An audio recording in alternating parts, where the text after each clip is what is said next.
very first time and you are landing on this particular channel, please do not move a muscle, do not flip the channel. Stay with us and we are going to diagnose whatever it is that we're bringing today on the table together and bring a beautiful solution to it. So today being a very fine, wonderful day, we have decided to talk about something that many of us are not aware that we are part and parcel of. We get to do this thing once in a day, sometimes once in a week, once in a month.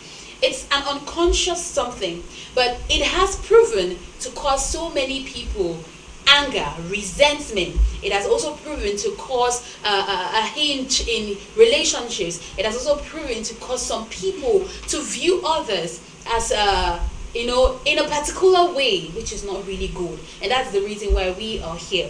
Now I'm going to ask a question so it's easy for you who is watching us to send in your contributions via the number you will find on your screen. It's both MTN and Orange. So if you can text us on WhatsApp, you should do well to do that. If you want to text us or you want to call us, do well to do that. How do we combat ethnic prejudice?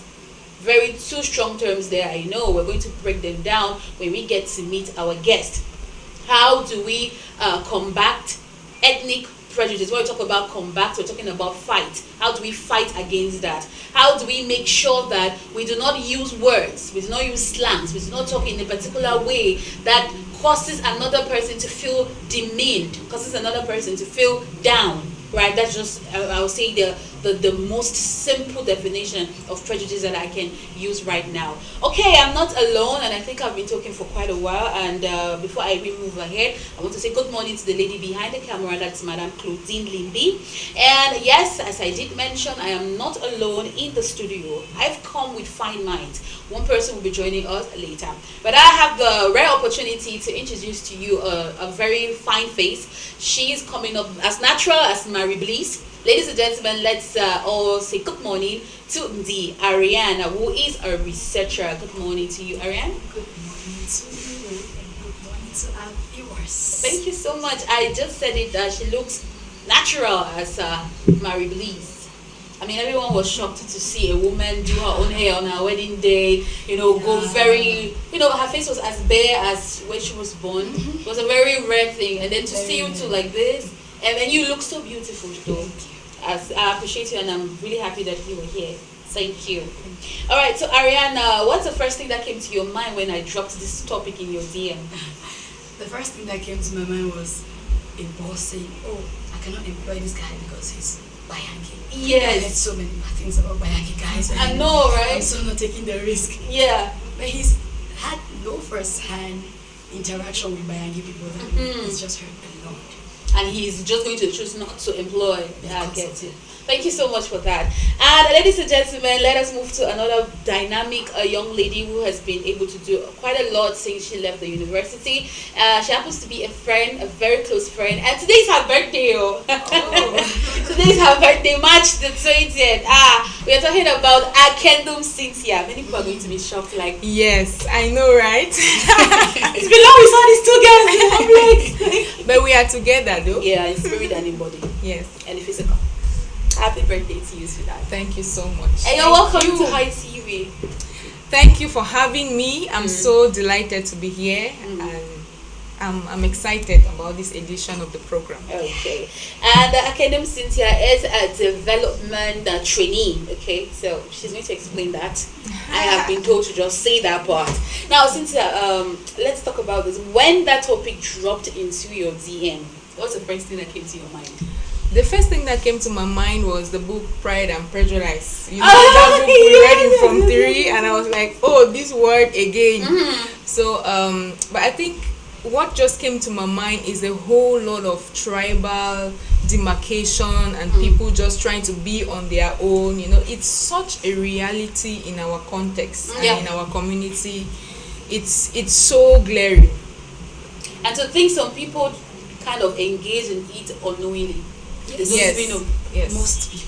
Most people do. It kind of feels like a part of us already, such that we do not even understand that this is a high level of prejudice we practice in in our community. And we do not know, in fact, I'll say we don't even know how it hurts the other person or the other group. Yes. All right, I'll come to you, Ariane.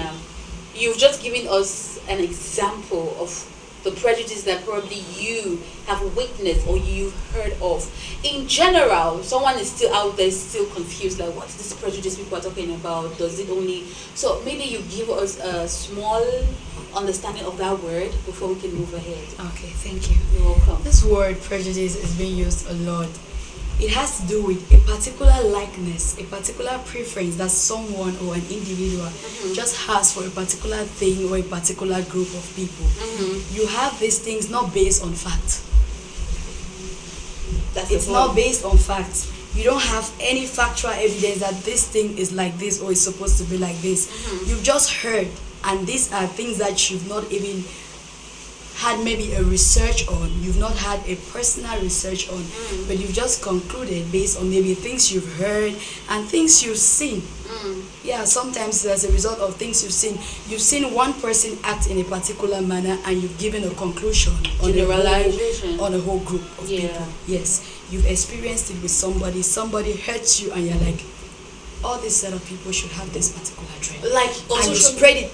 Yeah, you spread it. And on social media, I think there was a period where we saw a post that said, which tribe made you see Satan walk on two legs? And I'm like, well, you shouldn't take social media very seriously. No, we are not going to take it, but now prejudice comes in because another person is not going to find it funny at all. If someone is like Bakosi, you understand? So that's it. All right. So Ariane, have you ever No, I should not get to that question here.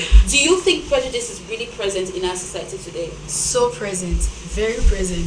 Even I've been a victim and I've been a culprit. That's the thing. I have been a culprit at one point. That's a nice confession to make. Yes. I think everyone has been a culprit. We are all culprits at one point. And I've been prejudiced too. So it was an eye for an eye too.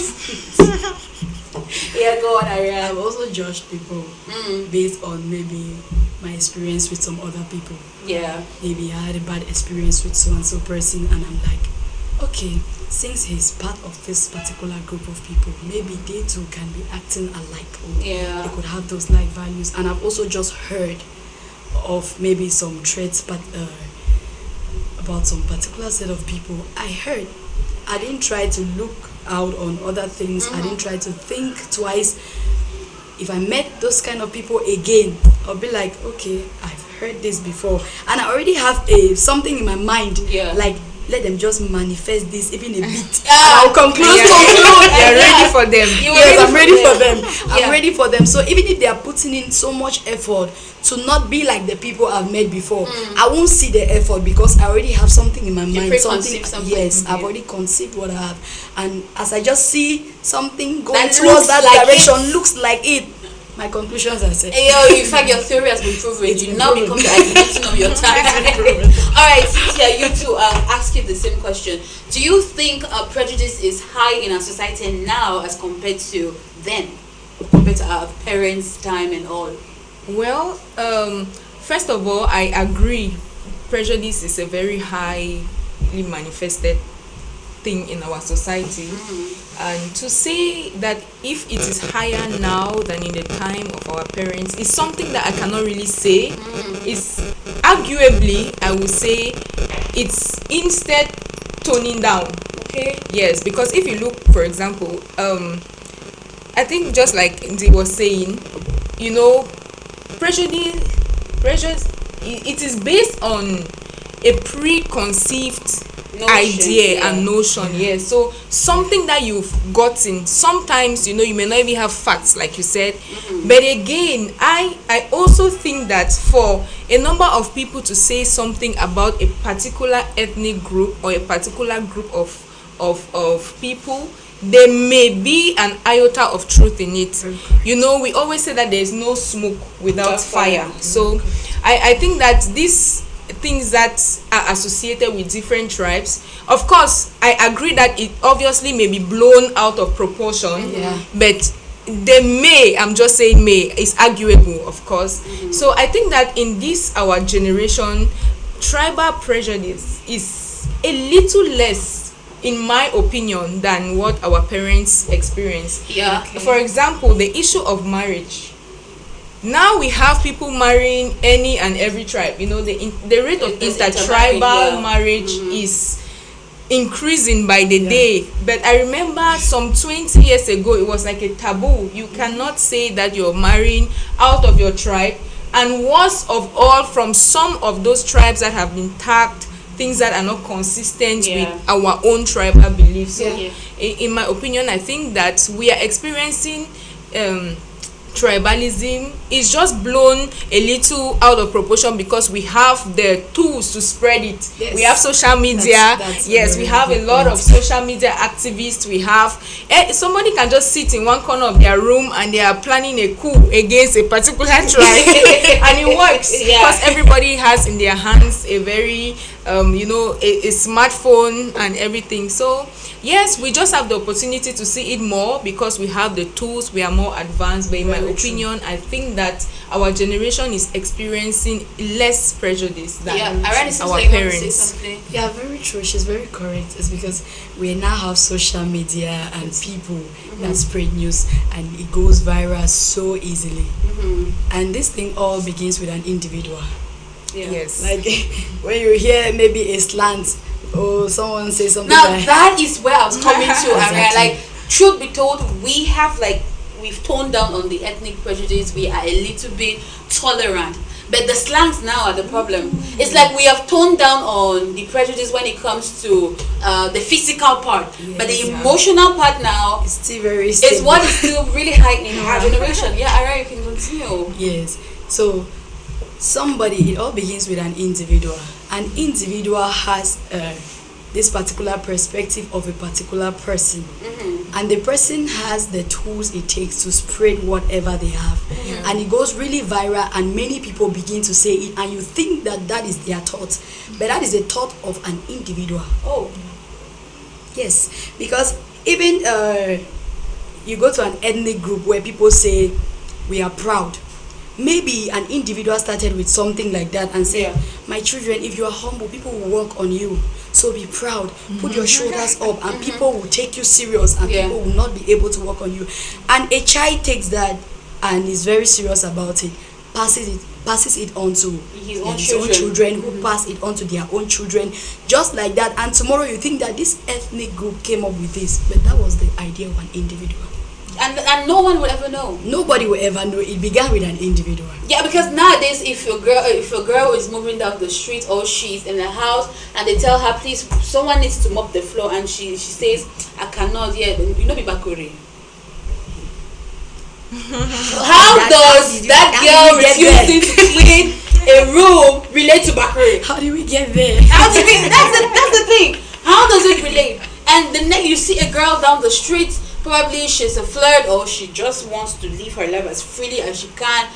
It therefore being a bayangige. What?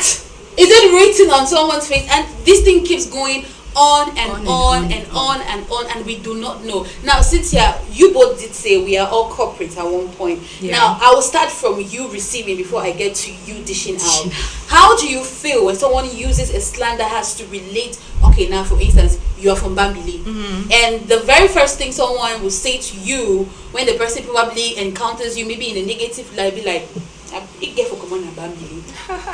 how do you feel? Well, I think that I don't take such things to heart because I meet a lot of people by the day.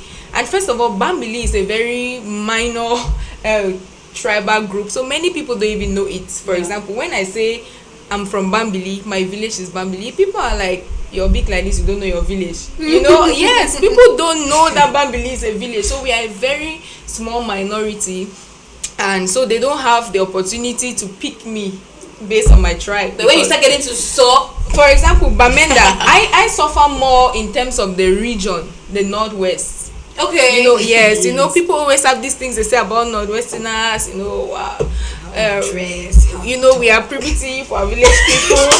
Sometimes it's so hurtful to even say, like, you feel, you know, no, it's not for me. I'm like, you know, I really don't care, because true, it may apply to some cases, but it doesn't.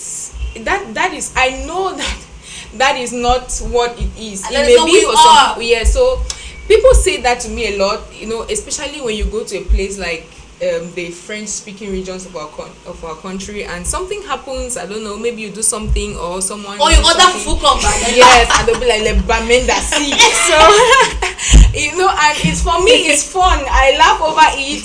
But then again, yes. But again, for my receiving end, I try to look at it critically. A little more critical, because like I've said before, there's no smoke without fire. So if somebody says that this tribe is noted for this, I would look at it rather as a critical point for improvement rather than a point of fighting back. now that's cute and all, but when you start hearing it consistently, Yes, maybe that's just me as a person, because I've walked over it. I've worked on it over time, so Okay. I really don't get offended with those kind. But trust me, it happens. People will just say, "Oh, this Bamenda, this Bamenda people, this Bamenda girls." They say good things too, of course. I think that for every tribe they say good things. Like if they are Once talking in a about while, that- Bayangi, for example, I think it's no news that on social media the beauty of Bayangi girls, and intelligence. It's It's one- kind of like once the in a while. No, I think it's mixed. no, it's once They in say a while. both the positive and the Let's No, they say both the negative and the positive. So but the when they say negative the positive, comes a lot more. Like because it touches our ego. Yes, no, the issue is why should you say that constantly? Well, It touches it's our true, ego and true, it you're causes right, us a lot of actually. pain. Yes. Because imagine that there's someone who, let's say, okay, imagine that you go on that post that is talking about sexuality, and you're like, or let's say or how many times should a husband and a wife get intimate in marriage? And a young girl comes and says even 7 times is okay. And everyone is checking her name. Maybe her name is Ayo, no be na Bayangi. Maybe Bayangi no Kiwi. And at that point in time, maybe that could be frustrating. that's what we're saying. True, it happens. And then maybe the guy who comes first to reply under that comment of yours is someone you're eyeing, and now you feel like the person has a whole different notion about you that you were not intending to have, the person to have. So it's kind of painful and annoying altogether. Anyways, Ariane, you've listened to Right, here. that's right. I think today we are talking about combating Yeah, we were supposed to this combat it. tribal prejudice. Yes, so I think that those things will always be there. It's just like a leader, somebody in leadership, you cannot run away from criticism. So you may not know the root of those things, but unfortunately you may bear the pain of being tagged that negative thing, especially that is associated with your tribe. But Yeah. I think that first of all, it's hard to defend a whole tribe.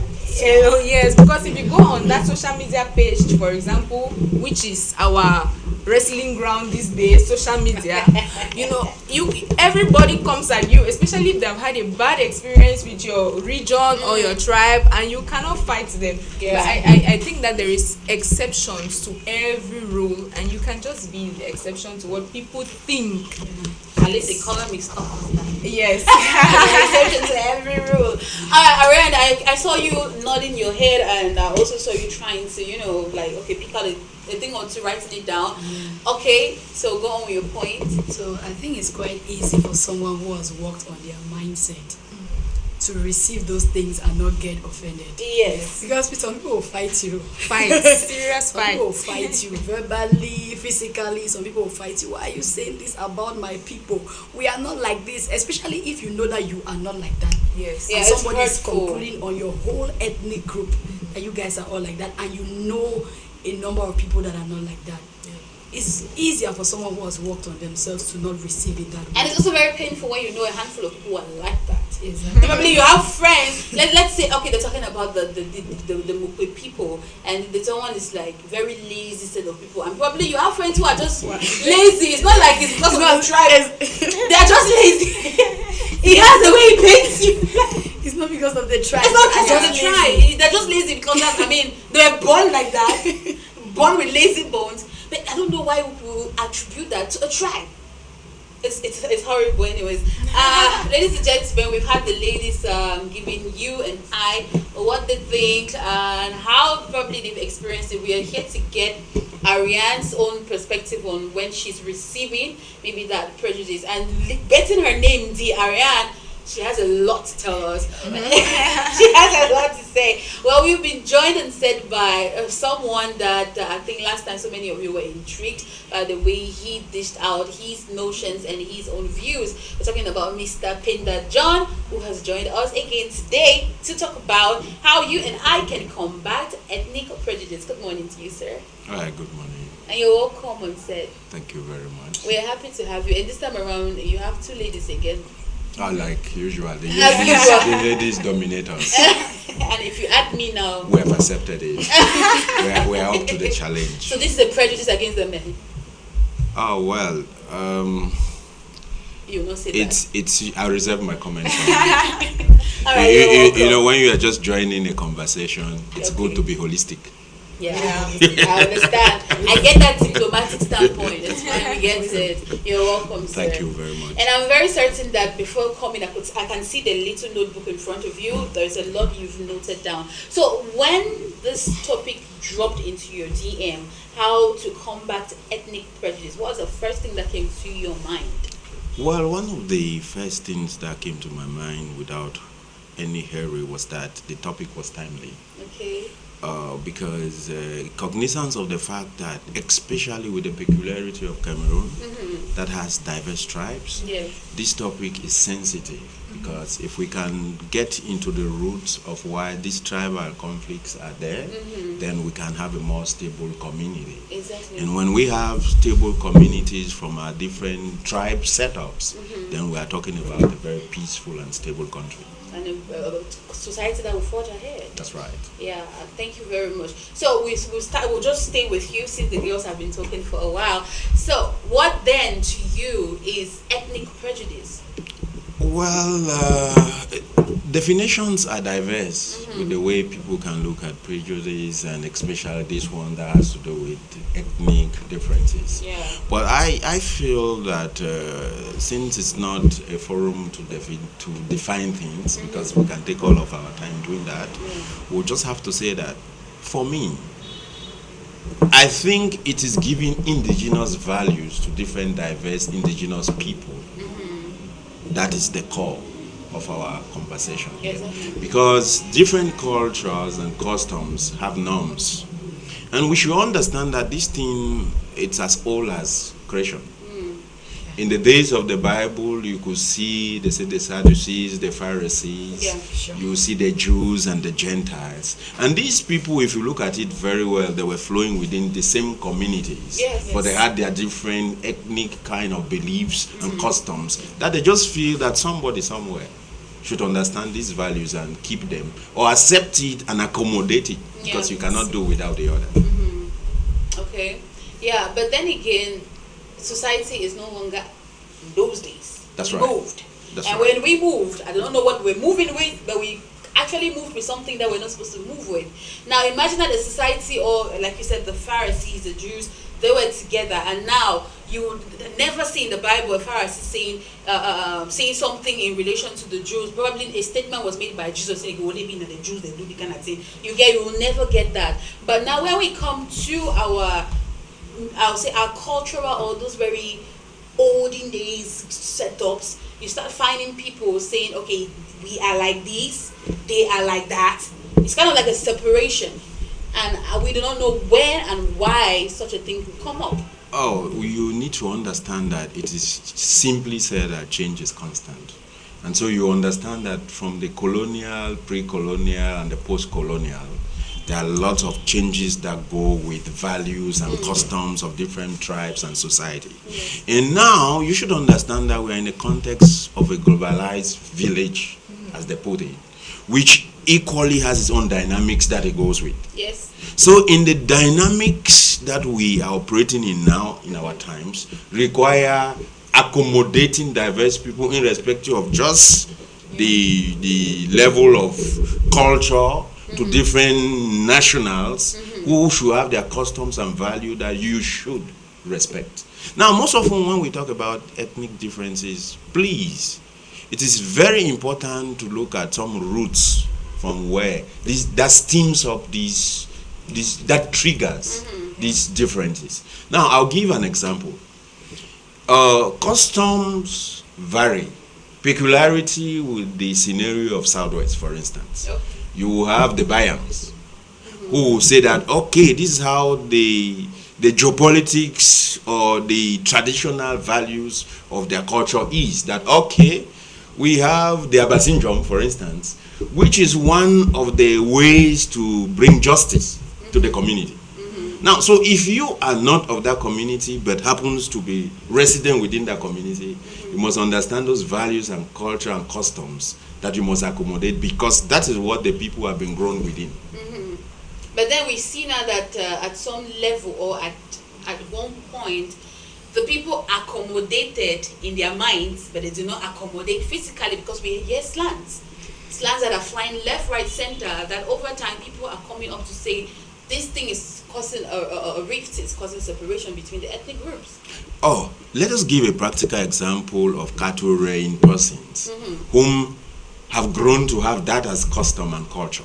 Yeah. Now, it's just very natural that if a neighboring village close to that doesn't have that custom, there will be a possibility of having clash, in the sense that, let me say, these animals move to a nearby village and maybe cause some destruction.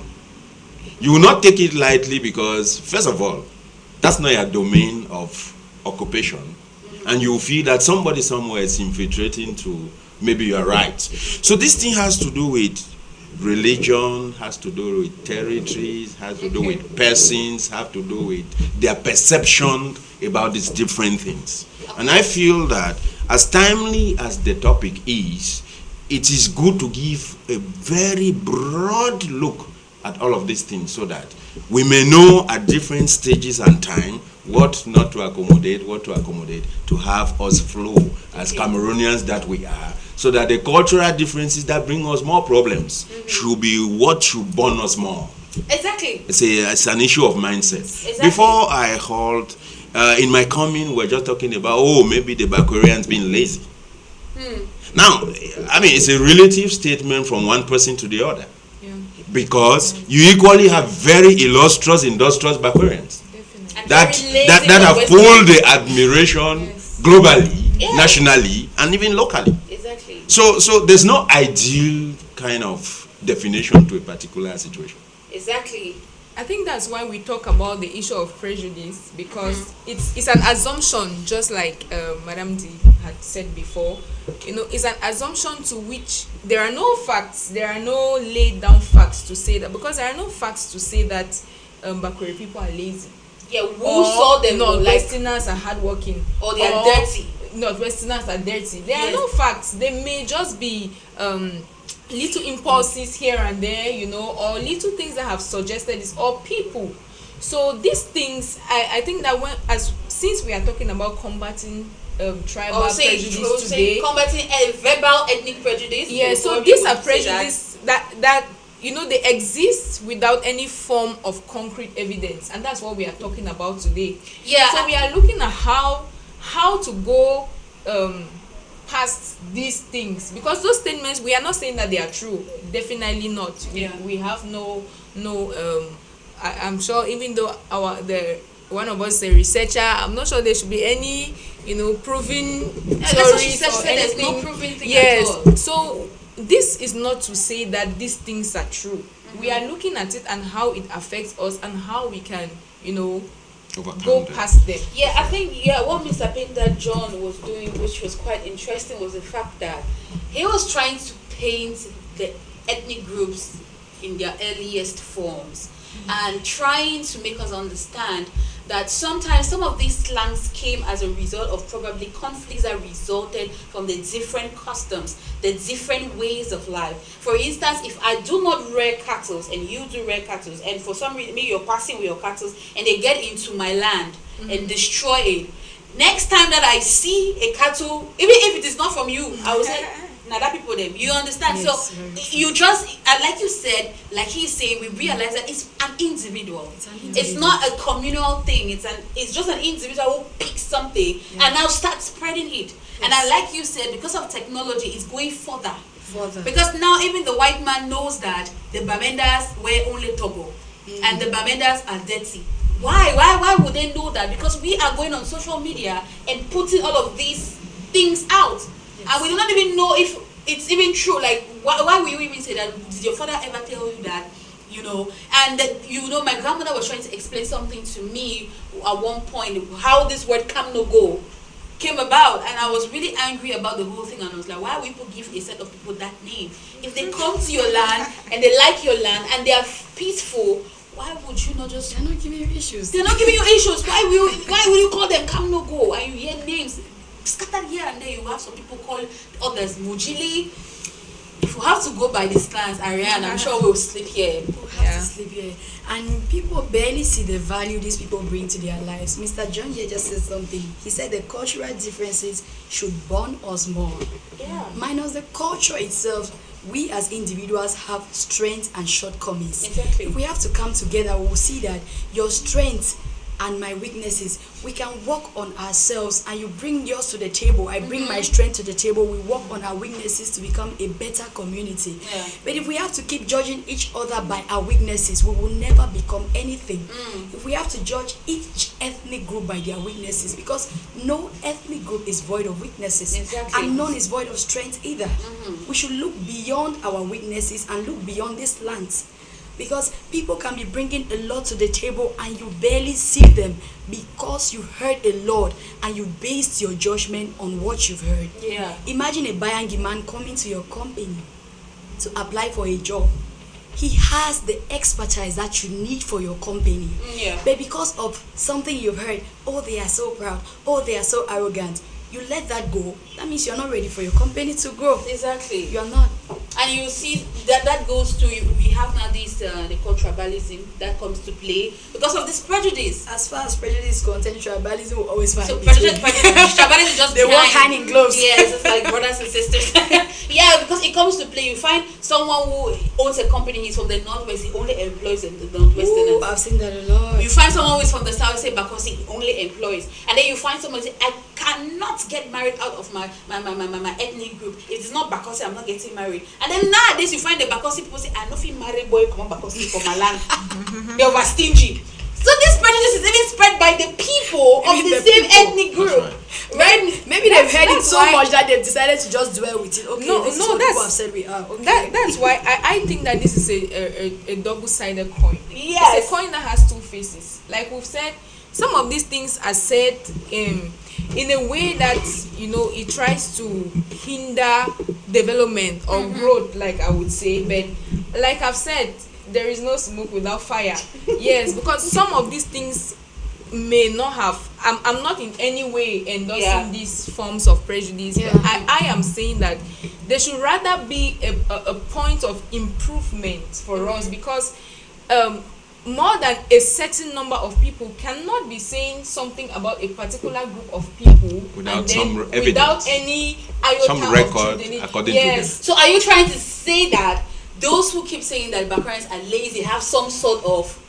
I would rather say that they have seen enough to make them make conclude those that. conclusions. Or I can say that a majority of the people are actually acting in that way, and the minority that is putting in effort to not be that are a victim of this land. Well, let me bring an input here in a predominant female populated jury.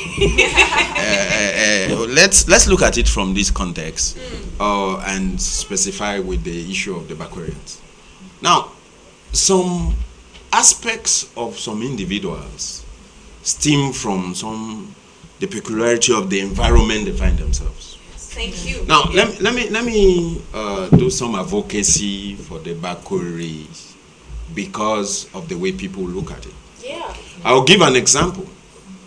If we have land that is very fertile, if we have the mountains that you can tap honey, if you have the seas that you can do fishing, so you have diverse different opportunities to exploit, which makes you to choose which among the diversity of opportunities to embark in. Now, so when you go to Limbe, for instance, you see the people who can do fishing, do fishing. Here you see the ones who do tourist guide to the mountain for tourists. Now, it's because these are the opportunities that are open naturally within the jurisdiction of that environment. So these people are adapted to those things that are around them. Ecological adaptation. Now, in some other communities, you may not have all of this. So all you are left with is the farming that is available. So you exploit that. So if you want to judge it very well, somebody coming from an area where there's no sea will not come and accustomize themselves with the sea that they are not used to.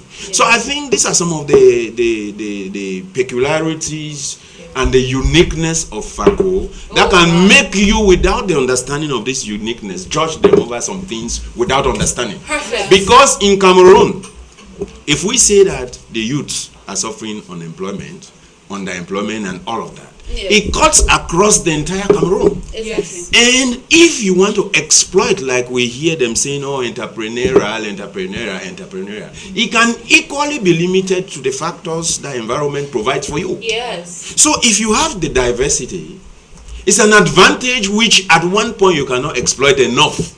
And in not exploiting enough, you could be termed a lazy person. But so you should understand the context under which some of those statements are made. Understanding how the mapping of the environment and how the people in the environment respond to those opportunities and challenges. I think that none of these assumptions are some of these assumptions, they come from some of these things, like Mr. John just said.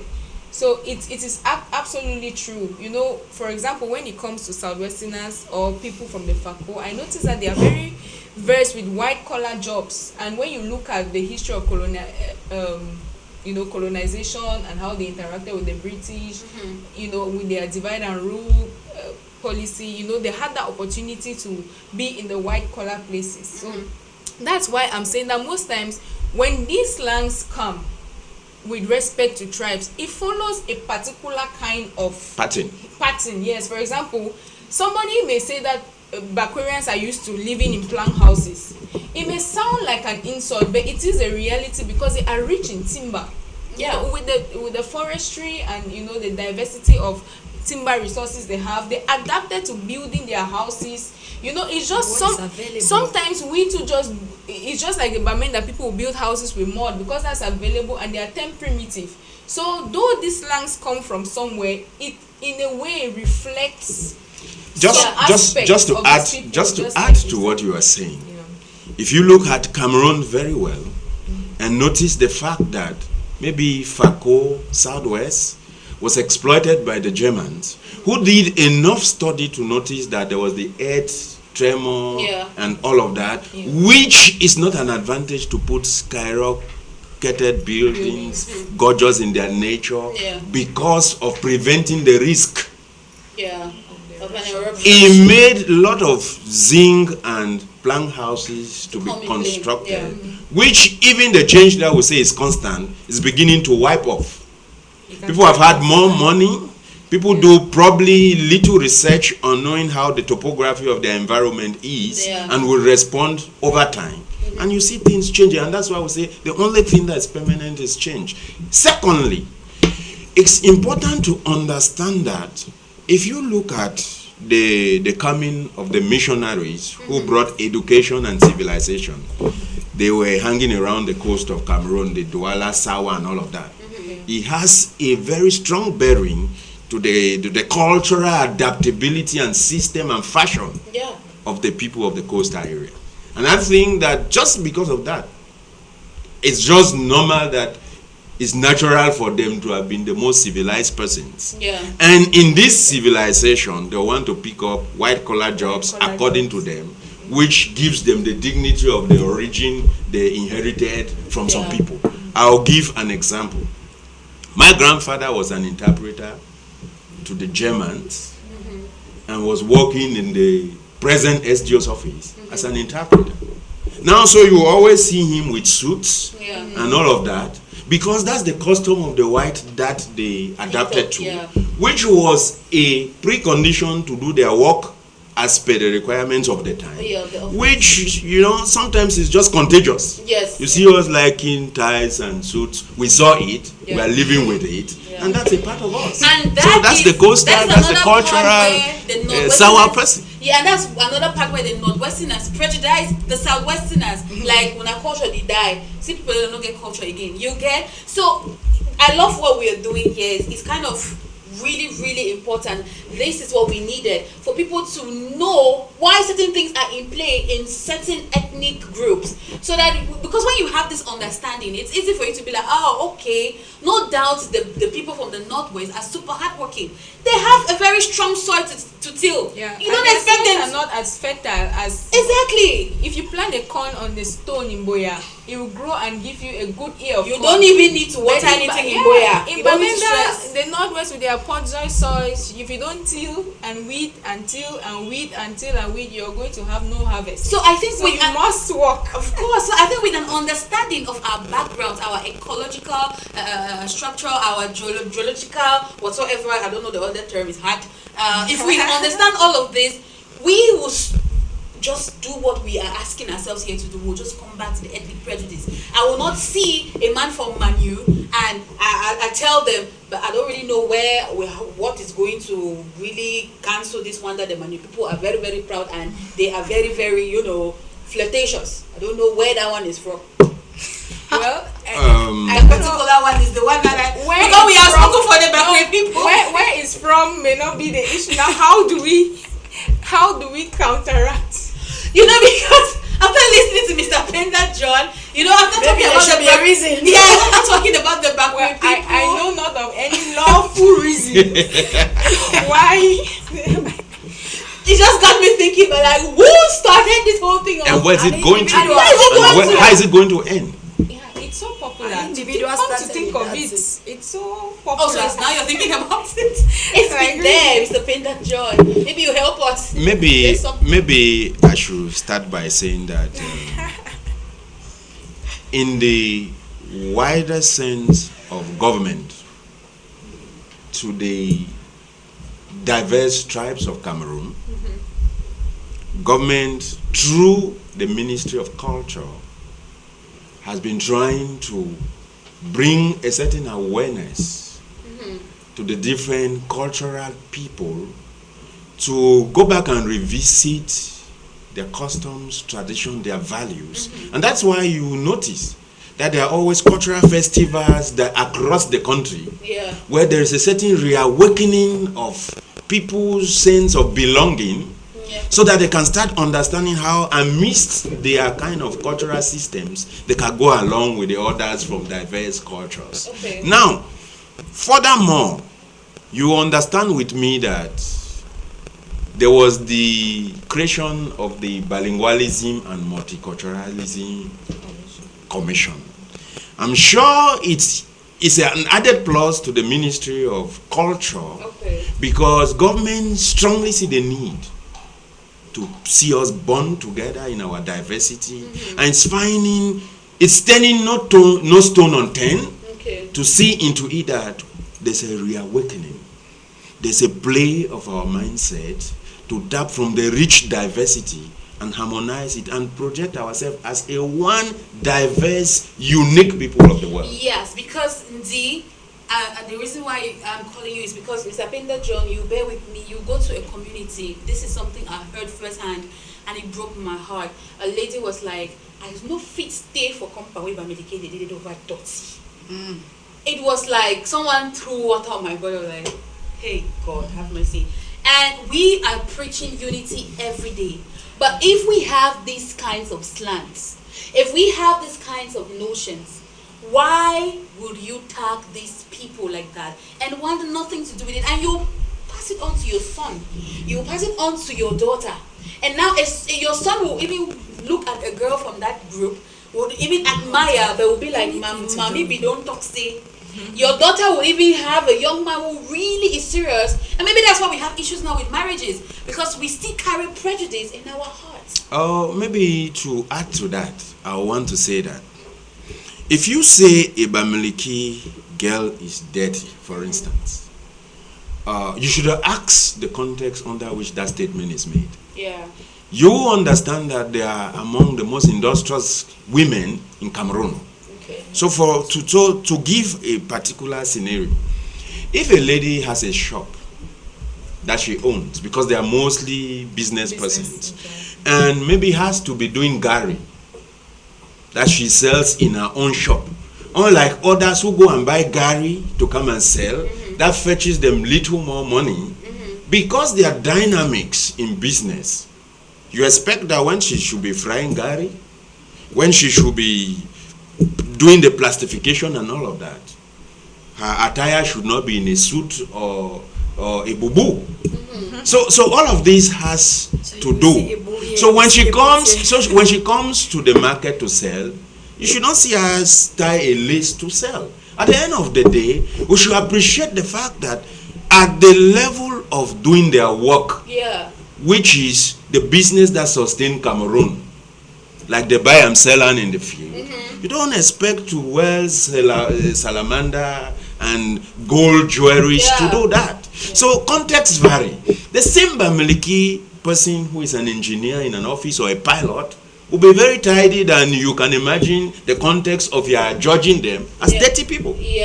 So I feel contexts vary. And if of a truth we notice somebody like this being industrious, maybe they don't just know how to go about it. This is where we now maybe come in to advise them on how to also packaging. Because I get the point. I get where you're driving to, because sometimes tidy yourself the engineer may be worse than the mama who is even selling, but does not have an opportunity to express that dirty nature. Yes, but that mama is somewhere where she, like, we just have to get to them. That is where we say some have strengths, some have weaknesses. These people, they have as strengths to be that industrious, and they have as weaknesses not to be able to cater for their environment why they are being industrious. So if they can hear stuff like this is already a good, like a help to them. They can hear stuff like this. Mama, it's not because you are trying to make gari or clean or do things that you should allow your environment untidy. Please clean up. Clean up. Okay, we have this comment saying, good morning, ma'am, and those in the studio. Every clan or tribe wants to be seen as the best. That's why there is comparison. Also, because one person from a tribe or clan is doing something, many stereotype those from that tribe. Like what Ndi has been saying and Akendum.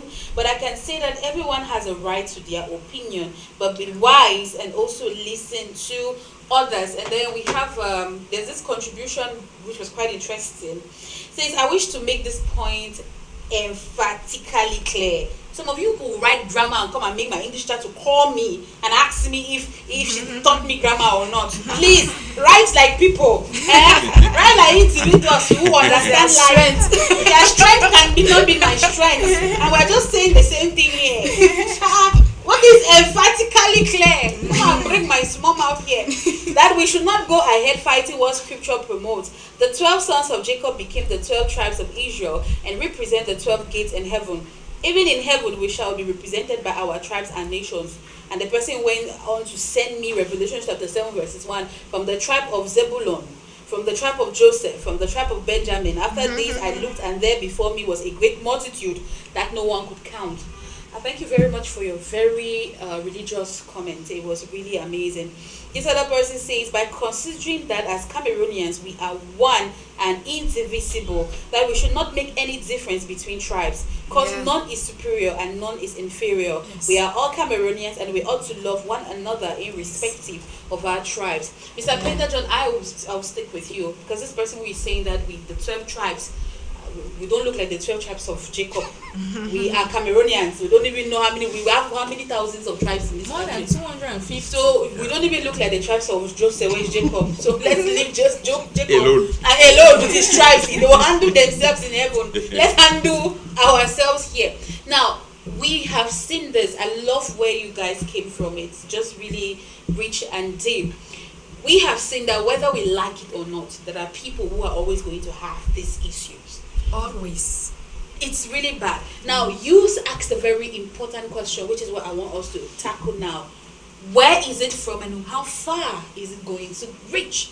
Imagine you traveling to North America or to a place you've never been to, but we call it cicatrice. Your cicatrice of your tribe is already there. Before you get there. Before you get there. So you are labeled with the cicatrice they got before you get. I'm telling you, and how it's going to impact your life. That's right. You find a white man be like, no, I love Cameroonians, but I do not like the people from the Sol land. Wait till we do you. Where did you meet us before? That's He right. has never left that country. He has always been there. But only what he's been hearing, he's seen. So how far does this go and it affect our lives? I feel that this is the reason why we're here. Exactly. There are people, our audience is wide, and we thank God they are contributing to show how interesting the topic is. I will still emphasize that Cameroon is a very blessed country Exactly. with the diversity we have. And I'm still repeating that the diversity should be a bond, Your strength. which means that we have to have a broad mind to appreciate the different values that different people possess, Yeah. which you cannot eradicate completely from them because that's who they are. Now, let me just give practical examples of some of my own experiences.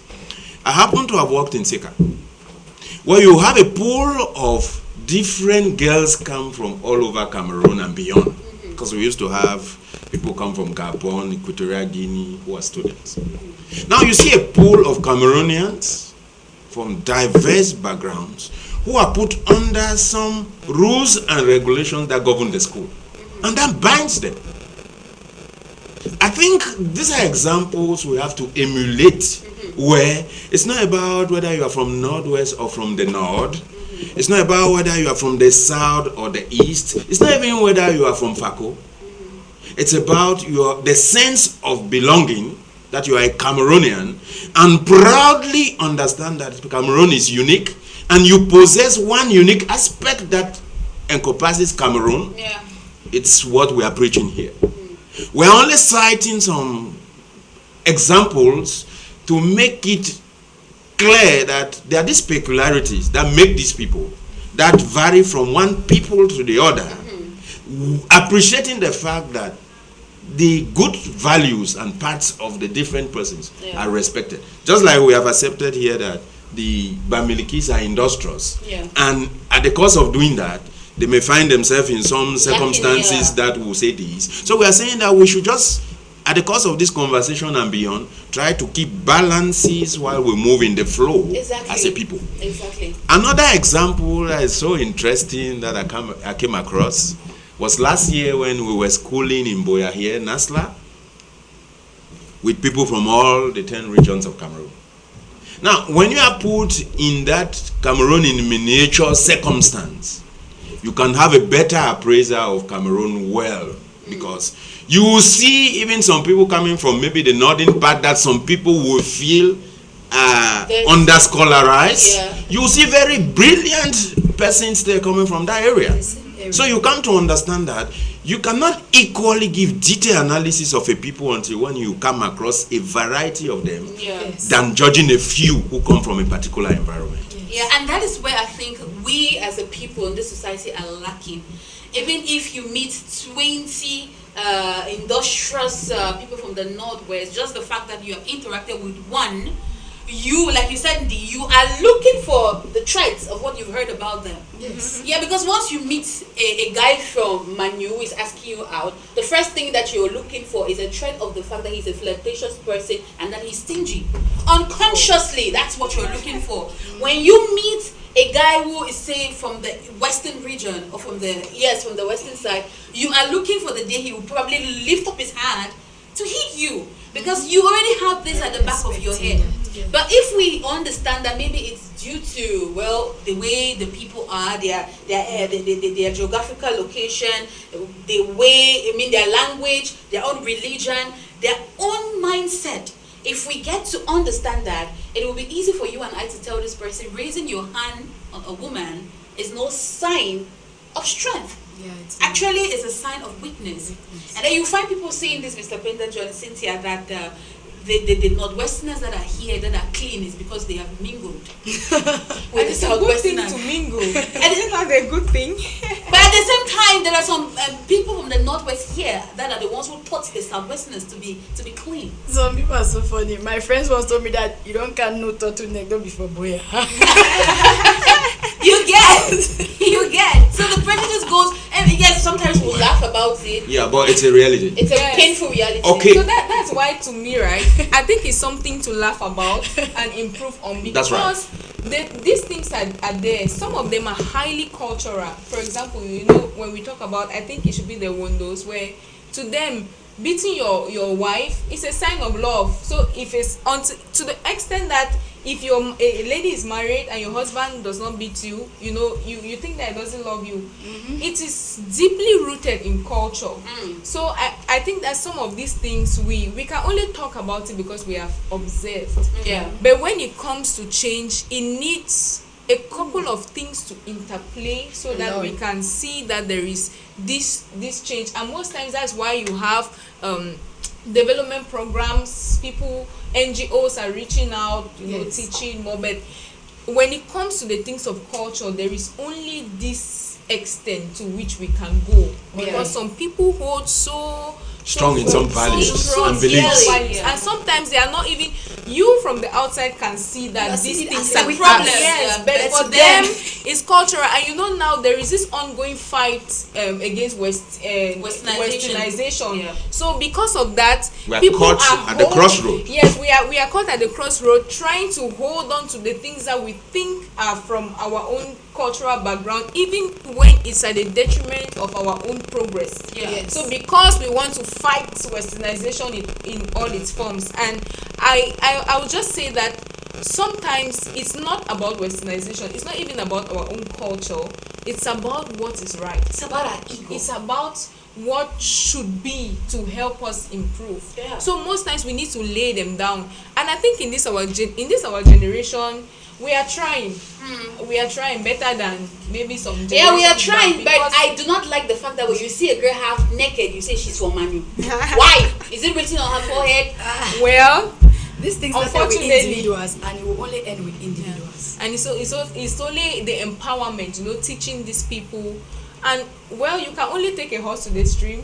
It's like in this generation, we'll start forcing that horse to drink water.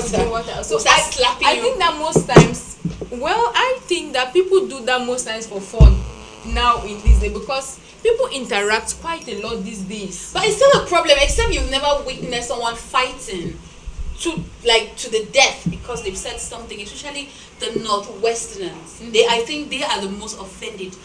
And this clash always happens between the Northwesterners and the Southwesterners, particularly the Bakurians. These two ethnic groups have a thing for throwing prejudice here and there.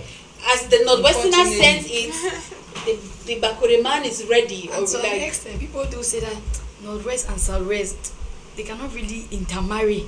That the clash is too much. But on the contrary, and- I know but they are a getting lot married. of intertribal marriages or interregional marriages between the Northwest and the Southwest. But you hear regionally that they say the Northwestern and the Southwest cannot stay. And probably even the ongoing crisis is as a result of the fact that they think, in quotes, we cannot stay together because at times is a strive for power. It may be a strive for power. it's like and one group domination. feels like the other group is trying to be superior Yeah. to them, and it has to do with probably the Northwesterners feeling like the Southwesterners, those from the Bakwe land, because they were the first, like you said, to be civilized. They are feeling kind of superior and all, and then they are being called primitive. They are called I want to come back to say here that there are some things that just happened, that we inherited, that we cannot equally pretend about. Now, I still am repeating the same issue here, that there should not be reasons to hold diverse persons ransom for what they were not party to. Now, generally speaking, like I said, the coastal environment became civilized first, which is a situation that's not debatable. Now, so it has an influence. We're not saying that because of that, the people become too superior and dominate others. Yeah. We're just saying facts the way they are, and we're saying that we should adapt with the facts. We should adapt with the good parts that these facts go with, and try to balance the negative excesses to which we look at these facts that we cannot change. I think this is the because appraisal we are making here. Yeah. And come to think of it, when we are talking about the Southwest, it's very vast. It's not about Fako or Bakuri. But we are just saying that the geopolitics of the country can always refer a lot of things by nature of some things that occurred. That Boya, for instance, was German headquarter and all of that and all of that. Boya is headquarter of the region and so forth. And that's why when they always talk about Southwest, people look at Boya Fako too much. Yeah. It is just a pride of place that nature and the governance of the country over time has given to a place. Now you come to understand with me that in this circumstance, the civilization and the cosmopolitan nature of this place administratively, as it is exposed, cannot be the same with the persons in other areas. Definitely. This is just the situation where the persons within Fako are cut off with. And so somewhere along the line, they could be misunderstood by virtue of those occurrences, which was not their making. Yeah. So we are saying that we should adapt to the fact that Southwest is vast and has diverse tribes that are part of Cameroon. And that if we are inheriting a situation that brings division and separation because of education and these advocacies that we are making, we should be able to improve. Because this improvement is not something that can just be done at once. It's progressive. And so we appreciate at different intervals what level of coverage we are doing in adapting to the required change to kill the prejudice that we live with. Okay. That's amazing. Ethnicity hatred or ethnic prejudice is an old-age vice that is as old as humanity itself, that can mar societies or communities. But bottom line is that we should shun away from such practice. Good morning to you all. That is Eteng Larry. Thank you very much, Eteng.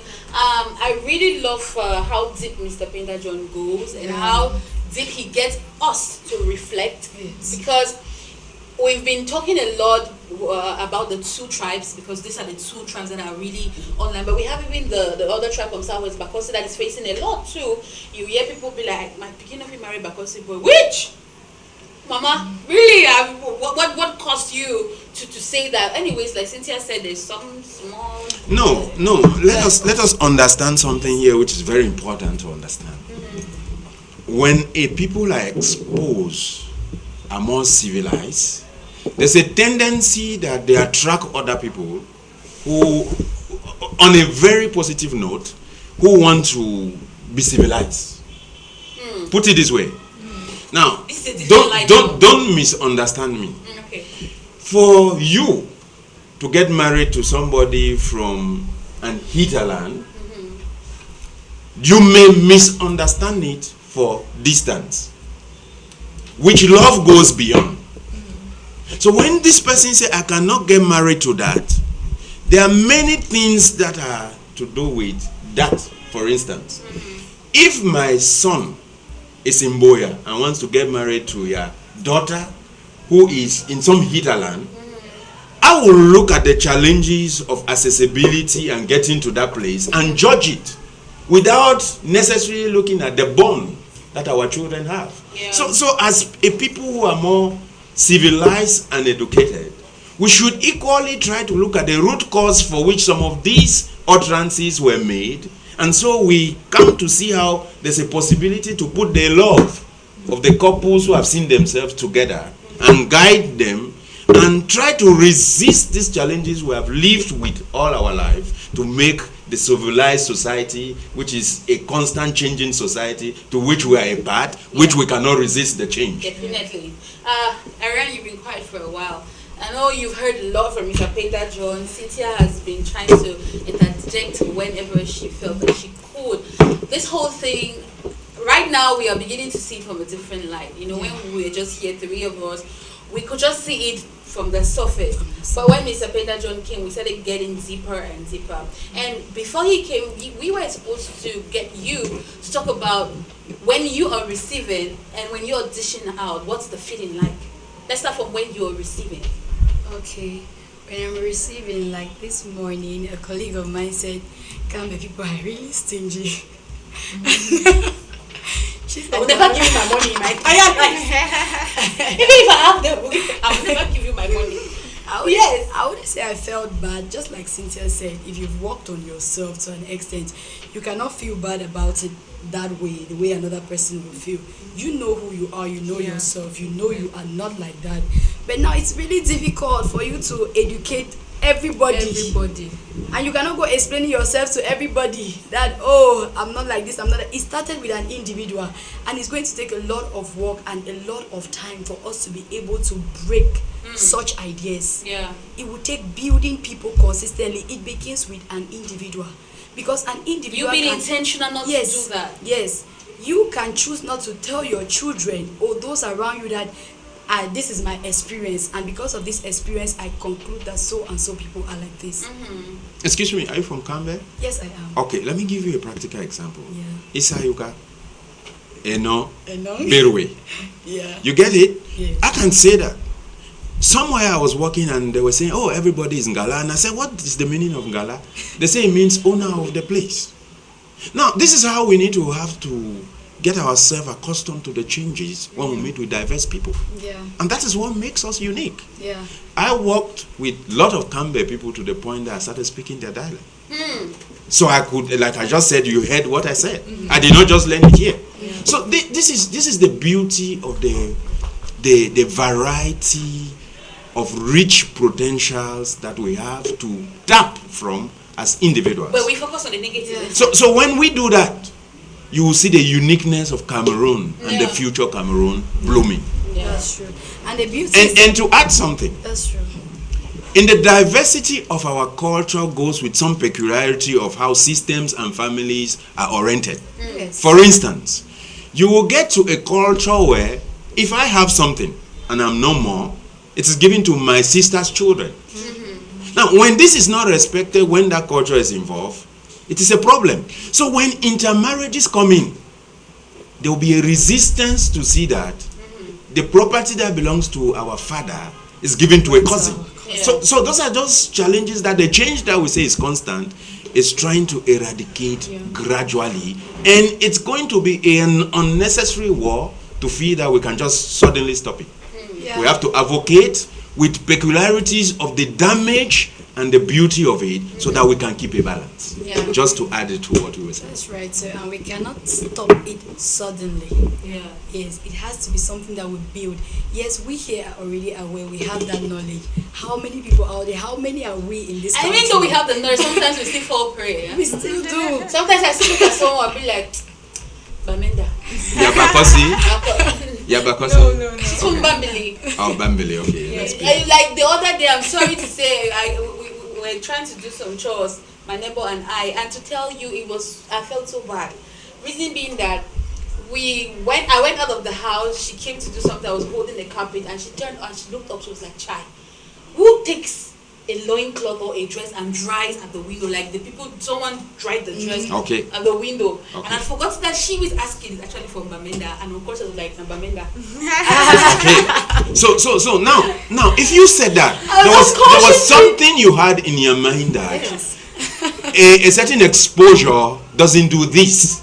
Yes. You understand? But sometimes unconsciously even an exposed person could make an error. Yeah. And is giving a wrong kind of label. So we must understand this. And it could be that even a Southwestern. How dare you? That's what we're saying. How dare me? For me, you see, that's actually very funny to me, and I will just laugh about it. Yeah, because I felt bad. Sometimes I try my best to know the weaknesses that are associated to me, such that when I meet a situation that spurs those weaknesses, I can suppress. Yes, I can suppress it. So there's a temperament control. Yeah, so sometimes when you say which is like a conscious thing and I'm we need like to feel in us. From Bamenda, I will so laugh about it, and you'll be surprised that are you from Bamenda? Because I know I'm from Bamenda, and I know some of those weaknesses that we possess too as people from that side because of those historic facts, cultural facts, exposure and all of that. So because of that, I know that those weaknesses and those shortcomings are not out of place. That's why I laugh about Yeah, them they are most of not the really time, out because of place. I am working towards improving, and I think a lot of different people from different tribes Yeah. and regions are working on improving on those things that have Let me characterized give them. you an interesting example. Yeah. In my neighborhood where I grew up from, specifically GS Likoko Membia, where I attended, we have a class group of 92, which is made up, is so cosmopolitan. We have Northwesterners, because these are the people we grew up with. And you, if there's an opportunity, I'll call you, see, when we're having one of our feasts. It's like Cameroon in miniature, because we have all different people, because of the area we found ourselves, and they were all together there. And sometimes we make fun of these things we are saying here. That's the best way. But in making these fun, we know the reality that we are brothers, we are sisters, we enjoy it. And within the context of the meeting, we don't look at tribes, we look at ourselves as brothers. We look at ourselves as sisters. And sometimes we laugh about the mistakes we're doing while growing. And so we keep correcting them gradually. If all Cameroonians look at it like that, beyond the northwest, southwest, northwest, Ewondo, North, and all of that, Cameroon is going to be very beautiful. I'll give another example. There was a time we had a tenant who were from the north. And it's just natural that they'll cover their skin. And there's a temptation of somebody who lives maybe in Limbe to say that I have to expose a little because places are hot. We're not saying that dressing code in coastal areas should be naked. But we are just saying that the different areas from where people are brought up in, sometimes they use it as a disadvantage to the way they present themselves, which is something we have to give a thought to. Yeah, I'm really impressed, and I think I've been schooled today a lot. But now the issue is, no, there's no birds. I can't say that. It's amazing that we all are learning from these wealthy people here, right? Their minds are rich. They are dishing out a lot for you and I to pick up from. Do not go on the streets without understanding why certain things happen. Like Zapenda John, you just mentioned something which is very, very common nowadays. You will find a girl in Douala putting on a short and an inner wear. The police officers there will not stop her because they know how hot places are. Then you in Boya, Bukwango, to be precise, you pick it. And then when they want to talk, you start defending yourself from things you're not supposed to defend yourself from. So if we understand these differences and we understand why certain things are done, we are not going to find ourselves in that loop of prejudicing one another. Okay? Because in as much as these people here on set are understanding, they are laughing, another person out there will remove your title. They will not take it lightly. They will not take it like that. You imagine you saying, oh, imagine somebody was talking to you like, Kambe people are stingy, and your boss is a Kambe man. Your salary will not pass for 1 year. That is when you will understand that they don't talk any. I mean, your salary you will not see. Because she just mentioned Bokwango, I'll come back there. One of the most beautiful villages in the world. And because of the cold nature of it, it has made injustice to those who want to dress naked. But some legends still dress naked. No, They have themselves to be blamed. They have themselves to be blamed. So like I was saying, so please let us try our very best to understand, because I think Mr. Penda John Adori has already given us a rundown of how to combat this ethnic prejudice. If you study a people, for instance, if you have a neighbor who is probably scattered, dirty, cannot keep the environment clean, instead of you diving into just judging like Amanda, no, try to call that neighbor one-on-one. Now the problem is, too, Mr. Penda John and the Ariane, some of these people are really horrible. Like you were saying here that the prejudice sometimes is projected by we ourselves. Why will you be carrying your shoulder up and then when they want to tell you say I'm a Bayangi man? Excuse you. Please, we are not like that though. It is you who is proud. I should say this without any remorse. In schooling milieus, Bayangi people try to stand out. It doesn't mean that all of them are too intelligent, But you Exactly. have some dotted scholars whom you see as genius from different school levels. Yeah. And I feel that equally has a play to the pride at the level of peers. And Yeah, but all you that. should not say it's because you're from Manila, you are proud. No. Yes, don't use it as an Yes, that's what. Don't use it as an Yeah, excuse. because everybody there is not a Because you are scholar. being- anyways. Exactly. Yeah. You are building a mentality. in Thank you. people. That's what we're saying. Yeah, so- Because when we are projecting, okay, for instance, your neighbor calls you, Mama, please. You see this compound like this. Let's try and do this. Yeah, I know. Say when I fix up the parliament, man, nobody said anything. So sometimes the typical Fakuma will not bother to struggle to say that because he knows that the Sase College is part of him. You know, that's the idea. So they say when you talk big English in Boya, oh, this is Sasema. Yeah. So all of these things have to So we go with we need the to culture. try our very best not to project it, and we should not allow it to even be projected to us. Yes. Because if you take it, your sister will not take it. So I really wish that right now we take a few minutes. I'll start with you, Ariane. Let's talk to the population. We have enumerated most of the slangs that we hear on the streets. We've enumerated so many of them. I'm sure the people have gotten the message that we are out here to tell them that these are prejudice and it's not good. They should stop it. So you look at your screen, please. I want you to talk to government institutions too, because you will not go to. I will not come to an office, and because your village pa has come, you sit there with him and you're breaking the dialect, and because I am from Bakosila and I cannot get to no, please attend to people accordingly. You will hear that my papa, that my papa from the village. Your papa from the village is not know how to come on time. That a man who from here has taken his time, dressed well to see you, but you give preference to your father or to your own person from the no, please. So we're talking to the government institutions.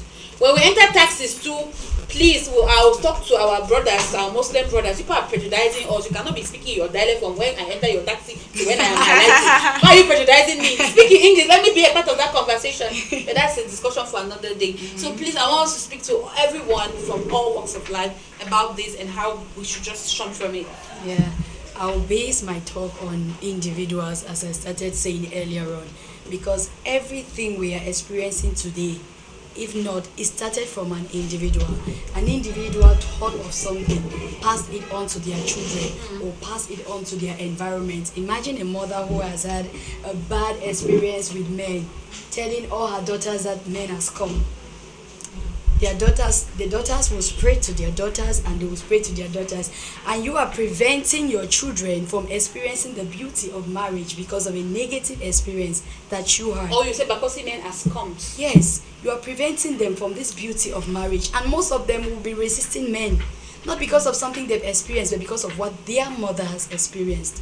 And so So don't pass your prejudice on to your kids. If you have had a negative experience with a Bakosi man, a Bayangi man, a Kambe man, be mature enough to know how to pass it on, or to keep it to yourself if you don't know how to channel it with the right words and with the right attitude, because you don't know who will have to be in the position to help your children tomorrow or to help you tomorrow. If you have given them that mentality, how do you experience them? How do you expect them to face the world with such? So please, as an individual, it begins from a family.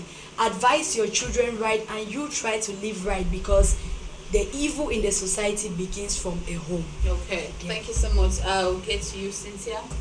Okay, so I just want to say that to know something, to know somebody, to know a group of people should be an additional tool in your bag to deal with people, and not a gun to shoot. Yeah. So when you, if you say you know something about a particular group of people, a particular tribe, use it to your advantage. Use it to know how to deal with those people in a way that will accommodate you both, not against either of you. And also give yourself the opportunity to experience for yourself. So if you hear something about a group of people, you can have that as a piece of information, but then give yourself the opportunity to experience. And if you experience and it is not to your favor, you know, it doesn't necessarily mean that go 2 more rounds. Yes. So and Go also 2 more rounds. when you know something and you cannot cope with it, just draw a line and find your space. You don't need to to to spread the negative, and because you cannot cope with something, like if you know something about a particular group of people or a tribe that you know that you cannot cope with it, just find your peace, not advocate for every other person. Not to, you know why I'm like really concurring to what you were saying, because imagine one time I was sitting at the restaurant that we met, advert intended ER restaurant, and I was trying to do something there, and there was this man who came to meet his friend, and the person who came to meet the friend was complaining, saying, I had to meet this guy to talk about something, a business. The guy was just turning me around. I don't understand what's going on, and he was really furious. And the person who was sitting there was like, where's the guy from? And he said, one Bamenda guy like that, he's the one Ekima. He said, you see Bamenda, I told you now, I can never do anything with them. So now when somebody comes to you and is trying to pour out their frustration, your first question should not be what tribe, what happened, how did it happen should be the question.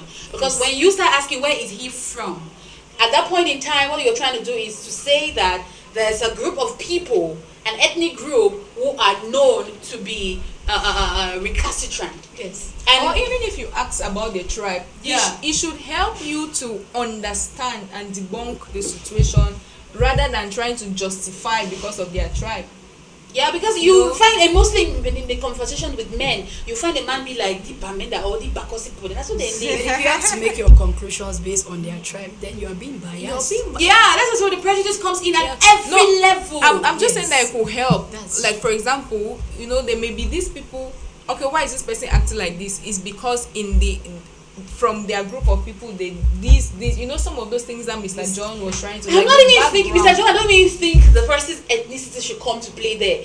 What caused this person to act like that? We should be looking at the situations, Yes. the circumstances that are befalling that person at that time. What has that person's tribe got to do with what he's facing? You shouldn't even bring it up. Your real judgment will be judgment passed on that person without knowing anything even about Exactly, their background. and that's the reason why we go to court to meet a judge, because the judge knows nothing about us Yes. and will not be biased. Yes. And so when people want to cause that judge now to favor them, they go behind, pay a bribe, and start narrating their story and calling their tribes. Now that's when you're looking for favor.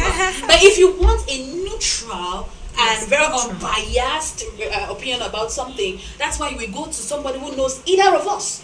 Because that person does not know about your tribe, about your relationships and all of that. So at the end of the day, please, in our conversations, in our arguments, you find another person will be having an argument with a friend, they have disagreed on something, and the next thing will be like, no, because say you be Bamileke will claim sense, bang 199.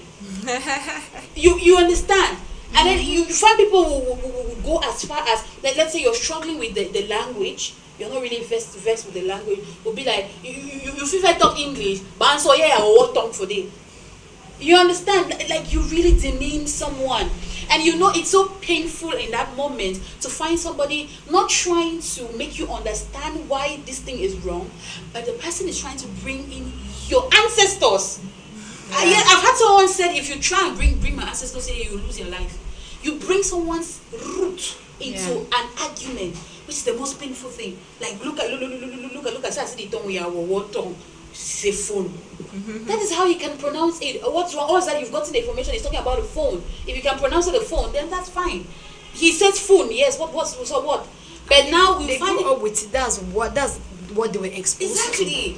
So the conversations that we have, arguments. You find somebody who you find taxi drivers every day. If I have to bring the scenarios, there are too many. A taxi driver will hold another taxi driver and say, I will kill you today. Down a back with a juju and I get that within land. What has the back with a juju? Because back with juju is sleeping quietly and waiting for the next juju dance. And you are calling his name. You're calling his name. Why are you calling the back with juju now? Because a taxi man has annoyed you. So that is what we're trying to say. In our conversations, in our arguments, in our business, if you ever succeed, they say get Bangwa spirit. No, only Bamileke every day. And so though others will be nonchalant about it and just waving, others your blood will flow. And So, I think I will take it as an attitude to correct people around me when they say that. Yeah. Even if it does not concern my own exactly. business. It's just like the Basosi people. No, sorry. Yeah, is it Basosi? I think Oracles. They took it upon themselves to correct people that it's not Ekwang, it's Ekpang. And now many people know it's not Ekwang again. It's Ekwang. Correct you. He correct you. One guy said if he's passing by a restaurant and he sees their menu board and they say Ekwang, he just goes and, please, can I have your chop? He doesn't let him talk. He just wipes it and writes Ekwang. Yes, that's how to go about it though. Yeah. If you have to spread it, if I hear somebody saying Bayangi people are like this, I'll just tell them no. I've experienced Bayangi people who are like this. Yeah. Spread something positive about it and let people just let us. I never wanted to positivity. say this, but I will say it. My man of God said it on Sunday that people will be very quick to say I did this wrong thing, but they'll never want to say the one that I did good. Yes. You will say Bakure man is very lazy, but you don't want to tell people about the Bakure man who give you a bag of cocoyam. About their strength. Yes. You don't want to spread it. You will not want to tell people about the fact that a Bakure man is one of the most decently dressed individuals. Their kaba, you see their ladies nowadays, everybody wants to go by the kaba. You will not say it though. You will not. You will not say, you only want to speak Pick out the negative. That's a human being. We should just learn to relate to people as people. You know, Exactly. relate to people as people without. But the any funny thing is that tribal everybody attachments. has this tendency of treating people right. If you see how some of our people treat the whites that they don't know anything about, you know that everybody has this particular tendency. Yeah, and you know, you get to Facebook, you write, what's your name? My name is Epo. Say, I'm not finished here, Lanze. I will beat you. We will fight. Do you know the background of the whites that you entertain and you say all good things about them? You don't know them, but your own people that you related with, you give the worst things about I'm them. telling you, Mr. Funny. Peter John, I was reserving the in-depth for the last. Please look into your camera and talk to people. This whole thing is a big issue. We've tried to enumerate, but we cannot enumerate all. So what's your take-home message? Well, like I said, it's very humbling to be invited always to talk to people. It's an honor. And under this same protocol, we have been standing to converse this very crucial, timely topic. I want to say that it's very necessary to remember that we're taught basic physics, civics, that is And ethics. patriotism, ethics, morals, and all of that, which is the backbone to crushing most of the problems we are seeing, Yeah. and that we are partaking into on a daily basis. Yeah. And so when we remember the fact that we are Cameroonians who are taught values and responsibilities that we are obliged to exercise to keep the standard of the Cameroon to which we are born and living in, it will help us to fuel down the unnecessary tensions and help us accommodate to make Cameroon the unique Cameroon it's supposed to be. That they say Africa in miniature. That said, a lot has been said about individuals. A bit has been said about families. I think we should look at it at the level of government to some extent. Yeah. If you look at Cameroon in this era of decentralization, they've put up 10 regions to manage different regional activities. And one among these regional activities that are sensitive is the cultural and social overhauling of the people within their different regions. That said, we feel that advocacy will come from these different quarters as mandated by the councils and related structures that will bring to our understanding the essence and the importance, which we cannot overemphasize, of keeping the bond within Cameroonians across the country. So wherever you are as a Cameroonian, you should feel like a Cameroonian without necessarily being suppressed because you come from one region or the other. Yes. And that is why you see the schools that we have are just Cameroonian schools where they teach Cameroonians. And so if we look at it from that context, we will see that we owe a responsibility to fight the ills with advocacy and understand that it's a constant process that is old, that we are moving along with, that we are advancing with at different levels, with different exposure, with different policies that come to help harness us move along. That said, we feel that Cameroonians are responsible people. Cameroonians who take the decision in their hands to make the change that we all advocate. Yeah. Because if we are doing advocacy here, it's because we are seeing the lapses that we feel this advocacy will try to strengthen and correct for a better Cameroon. Exactly. So we thank government to have seen the need to put some structures in place. We appeal that these structures put in place to harness all of this should only be more effective, so that we can feel the presence of rules put, not to be read, but to be applied, such that we who are here will understand that the one Cameroon should have justice, because where justice is not given to you because of where you come from, Yeah. are the greatest polemics we are suffering Exactly. on a daily basis. Thank you. But again, I want to say that if all of this is killed, then we'll give rightful people their rightful position, not looking at whether they are brothers or sisters. Because if the country has to move ahead, it is because the diverse expertise of Cameroonians, especially the youth who are the future generation, should have a broad understanding of the fact that by the time you use bias not to accept some people who are very talented, you are killing some talents that are to contribute into positive nation building. Yes. Thank you so much, Mr. Peter John. Thank you, Madam Akendo Cynthia. Thank you to Madam D. Ariane. Ladies and gentlemen, a lot has been said, and I know you have picked a thing or two.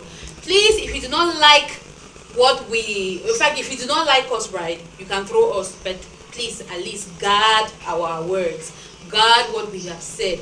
We need to build our community. We need to give each and every one of us that feeling of belonging. Because if I feel like I'm a Cameroonian, I belong here.